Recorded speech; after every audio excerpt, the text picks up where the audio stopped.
Lagay ko lang yung explanation ng cubic. 1 cubic is equal to 28.32 liters. So, ang paliwanag pala dyan is 1 centimeter is 1 foot. 1 foot is equal to 30.48 centimeters. So, yung 30.48 centimeters, i-multiply mo by itself 3 beses kasi cubic. So, magiging sagot nun is 28,316.85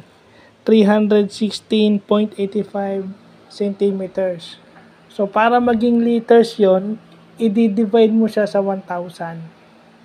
So, ang kinalabasan is 28.317 liters o pag na-round off mo, 28.32 liters.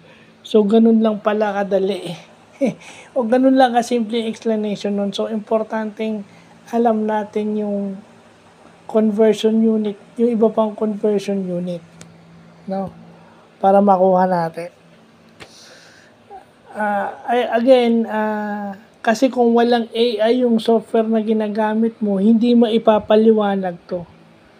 So, nowadays, dahil nagsisimula pa lang yung AI, meron pa rin human intervention. At sa mga tao nang gagaling to.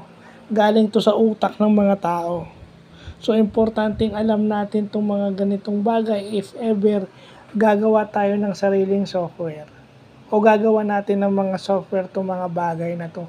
Kasi software applications are applicable to anything nowadays. So, yun lang po.